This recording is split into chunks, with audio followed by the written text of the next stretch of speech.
Assalamualaikum warahmatullahi wabarakatuh.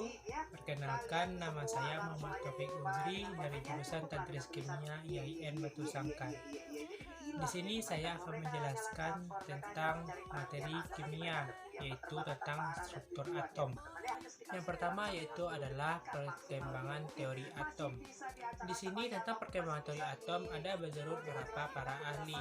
Yang pertama yaitu adalah tentang Dalton. Dalton menganggap bahwa atom itu berbentuk bola pejal yang tidak bermuatan. Adapun postulan dari Dalton, yang pertama itu atom adalah bagian terkecil dari suatu materi yang tidak dapat dibagi-bagi lagi. Yang kedua yaitu unsur yang sama tersusun dari unsur-unsur yang identik, sedangkan unsur yang berbeda tersusun pula dari unsur-unsur yang berbeda pula. Yang ketiga yaitu atom-atom bergabung membentuk senyawa dengan perbandingan bilangan bulat dan sederhana. Yang keempat yaitu atom tidak dapat diciptakan maupun dimusnahkan. Adapun kelebihan dari Dalton, yaitu Dalton dapat menerangkan hukum kekekalan massa, yaitu adalah hukum Lavoisier dan hukum perbandingan tetap dari hukum Proust. Adapun kelemahan dari Dalton, yaitu Dalton tidak dapat menjelaskan tentang sifat listrik pada atom. Untuk kelemahan yang kedua yaitu pada kenyataannya atom masih dapat dibagi-bagi menjadi partikel-partikel kecil subatomik. Dari temuan Dalton tadi, maka pendapat Dalton tadi diperkuat oleh ilmuwan yang selanjutnya yaitu adalah Thomson. Thomson mengemukakan atom berbentuk bola pejal yang bermuatan positif, dan di permukaan atom terdapat partikel elektron yang menyelimuti atom sehingga atom bermuatan netral. Jika digambarkan atom dari Thomson ini, maka dia akan berbentuk seperti roti kismis. Thomson mengemukakan teori atomnya yaitu melewati tabung sinar katoda dan menemukan partikel subatomiknya yaitu elektron. Adapun kelebihan dari Thomson yaitu Thomson dapat menerangkan tentang atom subatomik. Yang kedua, Thomson dapat menjelaskan tentang adanya energi listrik pada atom. Adapun kelemahan dari Thomson yaitu Thomson tidak dapat menjelaskan susunan muatan positif dan negatif pada atom. Dari teori Thomson tadi, maka teori Thomson diperkuat lagi oleh teori atom Rutherford, di mana teori Rutherford ini mengemukakan bahwa atom memiliki inti atom yang bermuatan positif dan elektron bergerak mengelilingi inti. Teori atomnya dikemukakan pada percobaan penghamburan sinar alfa pada lempeng emas tipis. Adapun kelebihan dari Rutherford ini, yaitu Rutherford dapat menerangkan tentang penghamburan sinar alfa terhadap lempeng emas. Yang kedua, dapat menerangkan tentang keberadaan inti atom sebagai pusat massa atom. Adapun kelemahan dari teori Rutherford ini, yaitu Rutherford tidak dapat menjelaskan mengapa elektron tidak jatuh atau menabrak inti. Dari teori Rutherford tadi, maka diperjelas lagi oleh ilmuwan yang bernama Bohr, yaitu apabila atom bergerak mengelilingi inti pada lintasan yang berbentuk spiral, maka seharusnya energi atas spektrum yang dipancarkan akan bersifat kontinu. Adapun kelebihan dari teori atom Bohr ini, yaitu atom Bohr dapat menjelaskan kelemahan dari atom Rutherford. Yang kedua, atom Bohr dapat menerangkan tentang spektrum emisi Lie dan absorpsi dari atom hidrogen. Adapun kelemahan dari atom Bohr ini, yaitu tidak dapat menjelaskan penyimpanan spektrum atom yang lebih besar dari hidrogen. Yang selanjutnya adalah atom mekanika kuantum. Di sini menganggap elektron bukan partikel seperti yang dijelaskan oleh atom Bohr. Namun di sini elektron memiliki sifat dualisme materi, yaitu elektron dapat dianggap sebagai materi karena memiliki massa dan menempati ruang dalam atom. Selain itu, elektron juga dianggap sebagai gelombang karena pergerakan elektron pada lintasannya berbentuk gelombang. Untuk materi yang selanjutnya itu adalah tentang struktur atom. Baiklah, di sini saya akan menjelaskan tentang struktur atom. Sebelum menjelaskannya, kita akan mengenal pertama kali itu apa sih itu atom. Atom merupakan dasar dari sebuah materi. Inilah, di video sebelumnya kita telah bahas tentang materi. Itu adalah segala sesuatu yang menempati ruang dan memiliki massa. Itulah materi. Di sini, atom terbagi menjadi dua, yaitu inti atom dan elektron. Elektron yang membuatan negatif. Di sini inti atom terdiri dari dua bagian, yaitu adalah proton yang bermuatan positif dan neutron yang tidak bermuatan.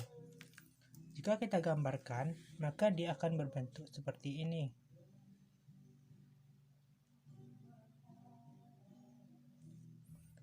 Dalam sini maka terdapat proton. Ini merupakan inti atom. Di dalam sini terdapat proton dan di sini yaitu adalah neutron. Dan di sini terdapat elektron pada kulit atom.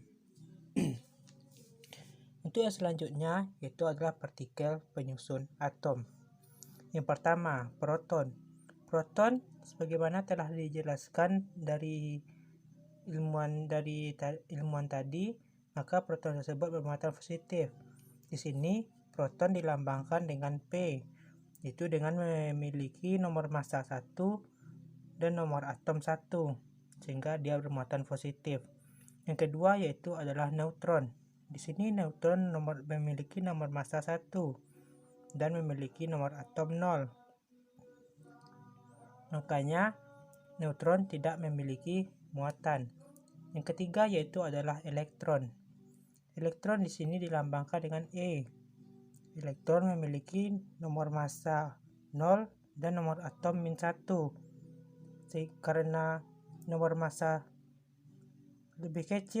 lebih besar daripada nomor atom, maka otomatis elektron bermuatan negatif.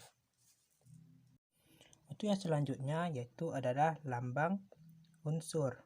Di sini kita contohkan pada senyawa Az, di mana A merupakan nomor massa, sedangkan Z merupakan nomor atom, dan X merupakan nama unsur. Di sini neutron memiliki rumus yaitu adalah A dikurang dengan Z, yaitu adalah nomor massa dikurangi nomor atom. Yang pertama, kita akan membahas tentang atom netral. Di sini dicontohkan yaitu pada unsur Na dengan nomor massa 23 dan nomor atom 11. Di sini nomor atom sama dengan proton, maka proton sama dengan 11 dan proton sama dengan elektron, berarti elektron juga memiliki 11. Jadi berapa neutron? Neutron kan tadi rumusnya adalah A dikurang Z, berarti nomor massa dikurangi nomor atom, berarti nomor massa dikurangi nomor atom, berarti neutron sama dengan 23 dikurang 11, itu sama dengan 12. Yang selanjutnya adalah ion positif. Di sini ion positif, kalau kita bahas positif berarti melepaskan elektron. Di sini kita ambil lagi dari 23 11 Na+. Di sini kan tadi kan sudah dibilang berarti nomor atom sama dengan proton. Berarti di sini proton juga 11. Karena di ion positif melepaskan elektron, maka jumlah elektron berarti adalah jumlah proton dikurangi muatan yang dilepas tadi. Berarti dari jumlah proton yang 11 dikurangi jumlah muatan yang dilepas, itu 1, itu sama dengan 10. Jadi berapa neutron? Berarti neutron adalah nomor massa dikurangi dengan proton, itu nomor massanya 23 dan protonnya adalah 11, itu adalah menjadi sama dengan 12. Dan selanjutnya adalah ion negatif. Di sini kita contohkan pada senyawa 9F-. Sini P sama dengan 9, maka E adalah Ya, 9 dikurang min 1, yaitu adalah 9 ditambah 1 menjadi Y sama dengan 10. Dan neutronnya adalah 19 dikurang 9, itu adalah 10. Yang selanjutnya yaitu adalah tentang isotop, isoton, isobar, dan isoelektron. Yang pertama kita akan membahas tentang isotop. Isotop merupakan dua buah atom atau lebih yang mempunyai jumlah proton yang sama. Di sini isotop memiliki kata kunci P, isotop. Diakhiri dengan huruf P, berarti kata kuncinya adalah P, berarti protonnya sama. Sebagai contohnya yaitu adalah H yang bernomor massa 1 dan nomor atom 1, dan H dengan nomor massa 2 dan nomor atom 1. Jadi di sini mereka memiliki proton yang sama, yaitu 1 dan 1. Yang kedua yaitu adalah isoton. Isoton merupakan dua atom atau dua lebih yang mempunyai jumlah neutron yang sama. Di sini isoton, kata kuncinya N. Berarti kalau kata kuncinya N berarti neutronnya sama. Contohnya pada senyawa berikut, P31 dan 15, dan senyawa unsur S 32 dan 16. Maka di sini mencari neutron berarti 31 dikurang 15 sama dengan 16. Dan neutronnya 32 dikurang 16 sama dengan 16. Untuk yang selanjutnya adalah isobar. Isobar merupakan dua atom atau lebih yang mempunyai nomor massa yang sama. Di sini isobar, kata kuncinya itu A, yaitu memiliki nomor massa yang sama. Berarti contohnya yaitu adalah pada unsur N yaitu 14 dan 7, dan pada unsur C yaitu 14 dan 6. Di sini mempunyai nomor massa yang sama yaitu 14 dan 14. Yang selanjutnya yaitu adalah isoelektron. Isoelektron merupakan dua atom dari unsur yang berbeda yang mempunyai elektron yang sama. Di sini sudah tertera yaitu isoelektron, berarti dari kata elektron berarti kita sudah bisa membaca yaitu memiliki elektron yang sama. Di sini dicontohkan pada senyawa Na. Na+ dengan nomor massa 23 dan nomor atom 11, dan senyawa Al3+ dengan nomor massa 23 dan 13. Di sini Na+ berarti melepaskan satu elektron. Berarti elektron adalah proton dikurangi jumlah elektron yang dilepas, itu 1, berarti 11 dikurang 1 sama dengan 10. Begitu juga dengan Al3+, berarti dia melepas 3 elektron.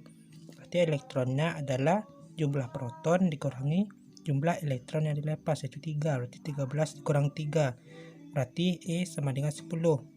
Berarti antara Na dan Al memiliki jumlah elektron yang sama. Mungkin hanya sekian video singkat dari saya. Apabila ada salah dan janggal atau kekurangan, saya mohon maaf. Wabillahi taufiq wal hidayah. Assalamualaikum warahmatullahi wabarakatuh. It's not easy to do. It's what I want most from this life.